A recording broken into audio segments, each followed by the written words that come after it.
आज हम गुरुदेव को अंग पढ़ने जा रहे हैं जिसमें हमने 18 साखियां पूरी कर ली थी। आज मैं आपको 19वीं साखी कराने जा रही हूँ। इसमें देखो कबीरदास जी क्या कह रहे हैं। भली बही जो गुर मिलिया नई तर होती हाड़ी, दीपक दृष्टि पितंग ज्यों पड़ता पूरी जानी। इसमें देखो कबीरदास का मतलब भावार्थ क्या है कहने का। भली भई जो गुरु मिल लिया, अच्छा हुआ मुझे कौन मिल गए, गुरु मिल गए। अच्छा हुआ मुझे क्या मिल गए, गुरु मिल गए। नहीं तर होती हानि, हानि का मतलब हानि, नहीं तर का मतलब अन्यथा, अन्यथा क्या हो जाती, मुझको बहुत हानि हो जाती। सबसे पहले तो आपको ये पता होना चाहिए कि ये जो साखी ली गई है ये कौन से अंग से ली गई है। इसमें गुरु दिख रहा है तो ये गुरुदेव के अंग से उद्धृत है। तो प्रस्तुत साखी क्या है, गुरुदेव के अंग से उद्धृत है। कबीर इसमें क्या मानते हैं, अपना सौभाग्य मानते हैं। किसको अपना सौभाग्य मानते हैं कि उनको क्या मिल गया, गुरु मिल गया। यदि उनको गुरु नहीं मिलता तो वो क्या करते, अपना सारा जीवन मायाग्रस्त होकर क्या कर देते, व्यर्थ गंवा देते। तो इसमें कबीर यही कहते हैं कि अच्छा हुआ मुझे कौन मिल गए, गुरु मिल गए। नहीं तर होती हानि, नहीं तर मतलब अन्यथा, अन्यथा मुझे क्या होती, बहुत हानि होती। किस का उदाहरण देते हुए कहते हैं कि जिस प्रकार से दीपक की लौ को देखकर क्या होता है, पतंगा दीपक की तरफ आकर्षित हो जाता है। जो पतंगा होता है वो दीपक की लौ की जो रोशनी होती है उसको देखकर उसकी ओर क्या हो जाता है, आकर्षित हो जाता है।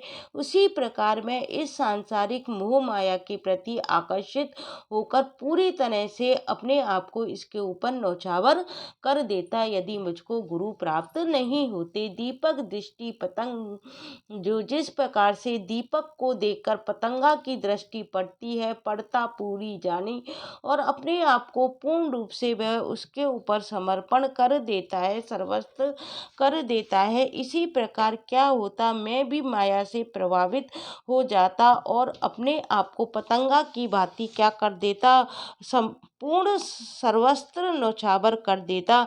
लेकिन मुझे कौन मिल गए, गुरु मिल गए, जिन्होंने मुझे क्या कर लिया, बचा लिया। तो साधक क्या कह रहा है, साधक किसके लिए आया है, कबीर दास के लिए आया है। पूरी जानी मतलब सर्वस्त्र समझकर, अच्छा ही हुआ कि मुझे कौन मिल गए, गुरु मिल गए। अन्यथा जिस प्रकार जो शलभ दीप पतंगा होता है वो दीप शिखा को, अर्थात जो दीपक की जो रोशनी होती है उसको दे सर्वस्त्र जानकर क्या कर देता है, अपने आप को पूर्ण रूप से नौछावर कर देता है, अर्थात उस पर जल मरता है।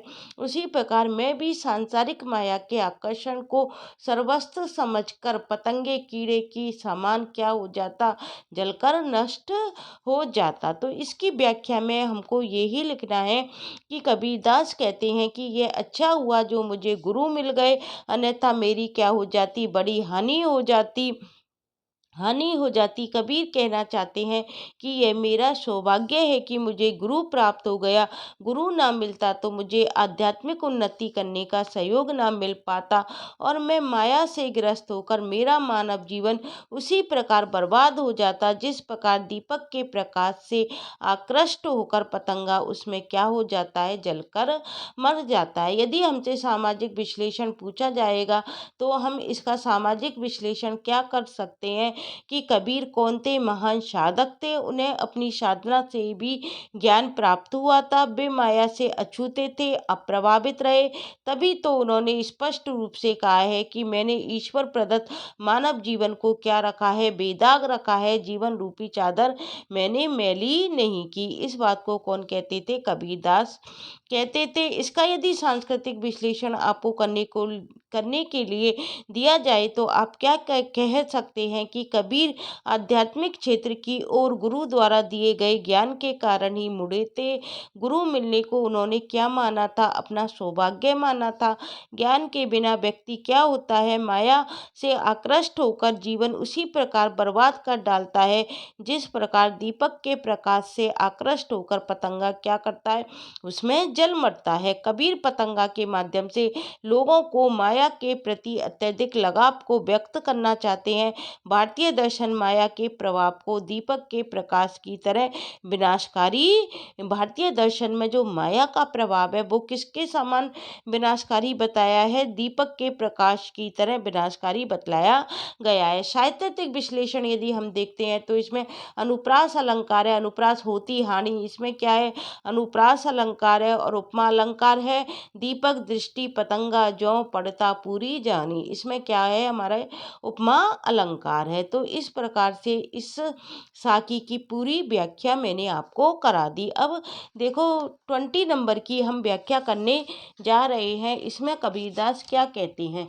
माया दीपक नर पतंग भ्रमी भ्रमी इमे पड़ंत, कहे कबीर गुरु ज्ञान थे एक आध उभरंत।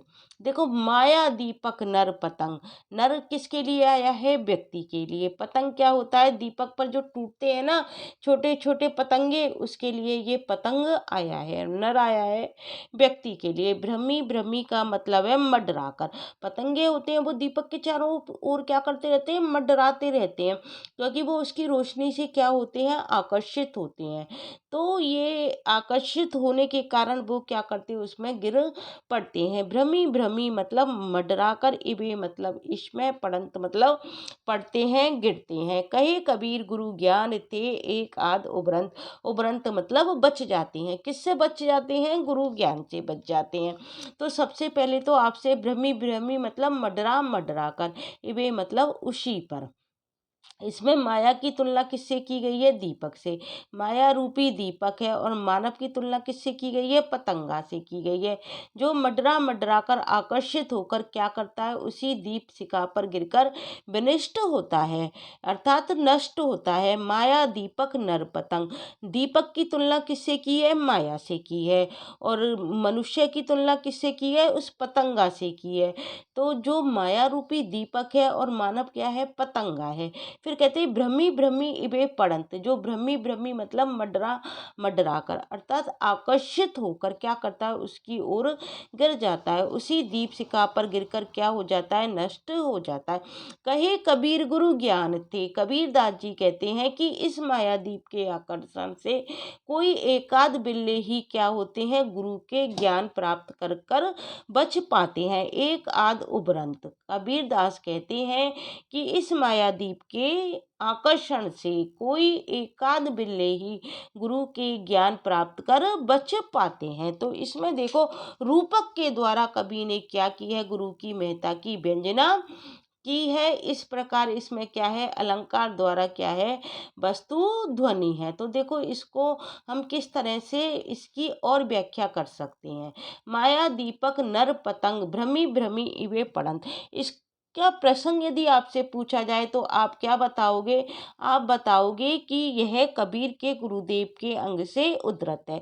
इस संसार में जो मनुष्य है वो माया के आकर्षण में पड़कर क्या हो रहे हैं? बर्बाद हो रहे हैं। माया के जाल से एकाध ही गुरु के ज्ञान के आधार पर क्या कर पाते हैं? उबर पाते हैं। इसके संबंध में ये वर्णन बताया गया है, ये आप प्रसंग में लिख सकते हो। और इसकी व्याख्या किस तरह से करनी है? और देखो इसकी व्याख्या के अंदर से ही जो कंपटीशन एग्जाम है उनमें से क्वेश्चन बनते हैं।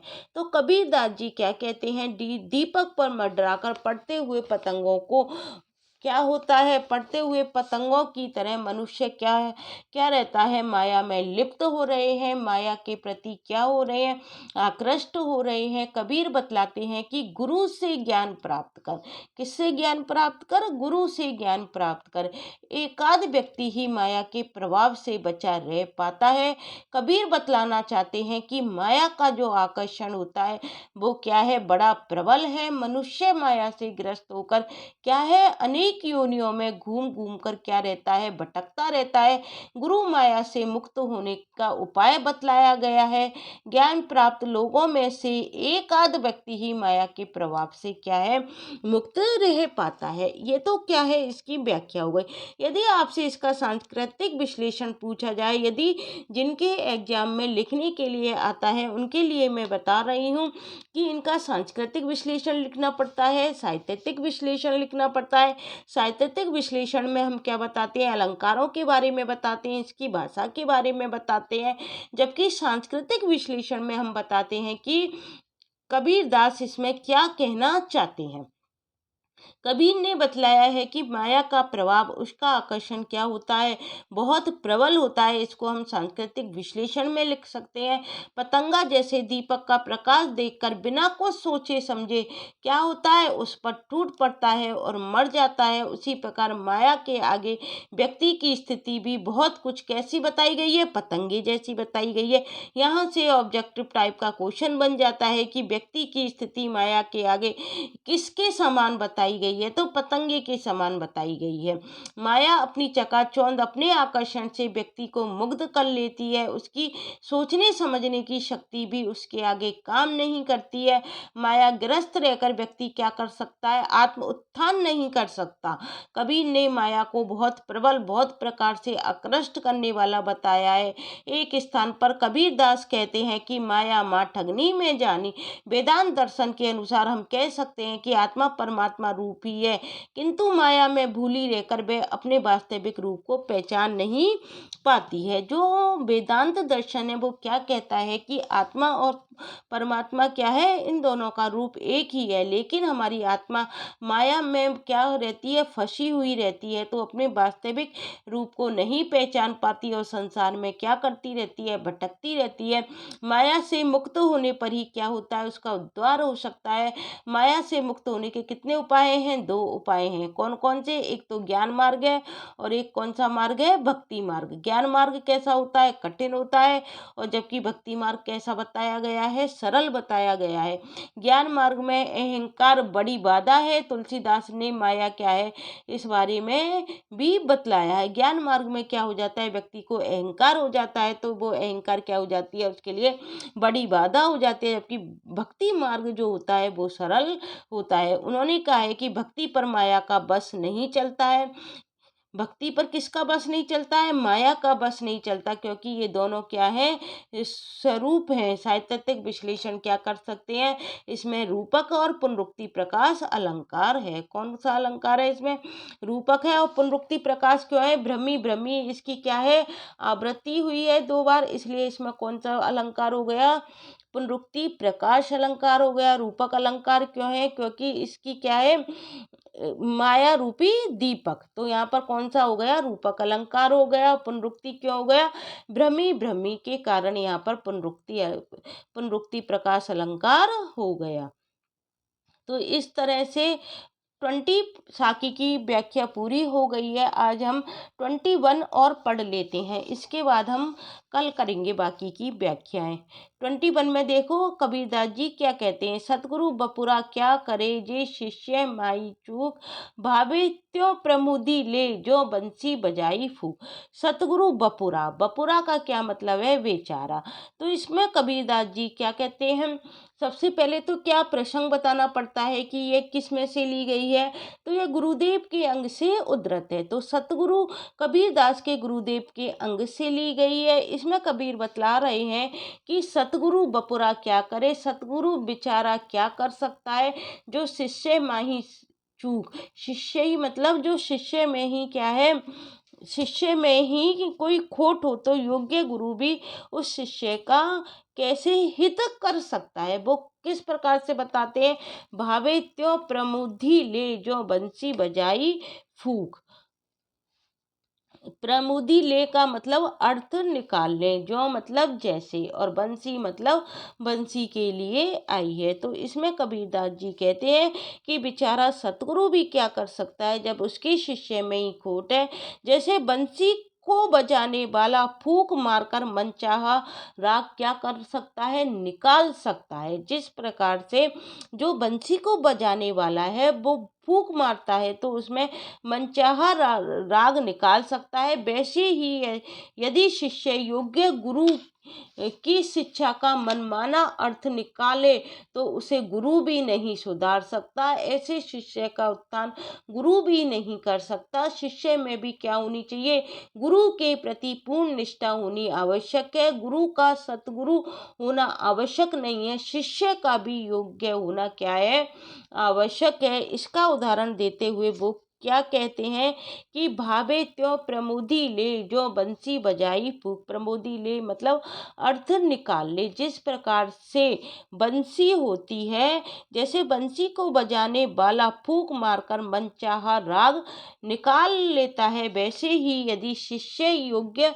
गुरु की शिक्षा का मनमाना अर्थ निकाल ले तो उसको कौन नहीं रोक सकता, उसे गुरु भी नहीं रोक सकता। यदि शिष्य में ही त्रुटि है तो बेचारा ज्ञानी गुरु भी हो, चाहे उसे किसी प्रकार से समझा दो, किंतु सब यों ही क्षण में वो क्या कर देता है, बाहर निकाल देता है, यदि योग्य शिष्य नहीं हो। इसलिए गुरु के साथ योग्य शिष्य का होना भी बहुत जरूरी है। जैसे बंसी में फूंक क्षण भर रहकर क्या हो जाती है, क्षण भर तो वो बंसी के अंदर रहती है, लेकिन बाद में वो क्या होती है, बाहर निकल जाती है, अर्थात निर्जीव रह जाती है। शिष्य पक्ष में मूढ़, यदि शिष्य ज्ञानी नहीं होगा, वो मूढ़ होगा, तो उसकी तुलना किससे की गई है, बंसी में फूंक जैसे क्षण भर रहती है अंदर, फिर वो क्या होती है, बाहर निकल जाती है। उसी प्रकार से शिष्य यदि मूढ़ होगा, गुरु कितना भी समझा ले, वो क्षण भर उसके अंदर रहेगा, लेकिन बाद में वो क्या हो जाएगा, अनमना हो जाएगा, अर्थात उसके समझ के बाहर हो जाएगा। तो इसमें कौन सा अलंकार हो गया, दृष्टांत अलंकार हो गया, क्योंकि उदाहरण देकर समझाया गया है, तो इसलिए इसमें कौन सा अलंकार है, दृष्टांत अलंकार है। इसका हम सामाजिक विश्लेषण क्या कर सकते हैं कि कबीर दास क्या कहते हैं, गुरु और शिष्य दोनों के योग्य होने की आवश्यकता बतला रहे हैं। एक के योग्य होने से क्या नहीं होता, काम नहीं चलता है। साहित्यिक विश्लेषण हम क्या कर सकते हैं, गुरु की शिक्षा का मनमाना अर्थ लेने की बात क्या है, बंसी से मनमाना राग निकाल लेने के उदाहरण द्वारा भली प्रकार से स्पष्ट की गई है। कौन सा उदाहरण दिया गया है इसमें, बंसी का। गुरु की शिक्षा का मनमाना अर्थ लेने की बात किससे कहते हैं, कबीरदास जी बंसी से मनमाना राग निकाल लेने के उदाहरण द्वारा भली प्रकार स्पष्ट करते हैं। तो इसलिए इसमें कौन सा अलंकार हो गया, अनुप्रास और उदाहरण अलंकार इसमें प्रयुक्त है। अनुप्रास कह सकते हैं और उदाहरण कह कह सकते हैं। तो आज मैंने आपको 21 तक व्याख्या करा दी है, जो कि हमने कहाँ से चालू की थी, जो कि हमने चालू की थी 19 से। तो आज हमने कौन कौन सी साखी पढ़ ली, 19, 20 और 21 साखी हमने कंप्लीट कर ली। आगे की साखी मैं आपको कल की वीडियो में कराऊंगी। इसमें टोटल 35 साखी दे रखी हैं, जो कि 21 तक आज पूरी हो चुकी हैं। यदि आपको मेरी वीडियो अच्छी लगती है तो प्लीज़ इसे लाइक करा करो, इसको शेयर भी कर दिया करो स्टूडेंट के बीच में, और प्लीज़ मेरे चैनल को सब्सक्राइब करना मत भूलना। इससे क्या है, ये वीडियो ज़रूरतमंद छात्रों के पास पहुंच जाती है, उन्हें कोई कोचिंग लेने की ज़रूरत नहीं पड़ती है, उनको व्याख्याएं देखने की ज़रूरत पड़ती है। तो जब हम व्याख्याएं अच्छी तरह से समझ लेते हैं तो इनके क्वेश्चन आंसर हम आसानी से कर सकते हैं। और ये गुरुदेव के अंक की जब संपूर्ण व्याख्याएं हो जाएंगी साखी की, तो मैं इसकी आपको अलग से प्रश्नोत्तरी करा दूंगी। इसके अलावा जो सुमिरन का अंग है वो मैंने शॉर्ट में डाले हुए हैं, मेरे चैनल पर आप विजिट करना, आपको शॉर्ट मिलेंगे सुमिरन के अंग के, और सुमिरन के अंग की व्याख्याएं भी मैं अलग से वीडियो में आपको बता दूंगी। Thank you guys.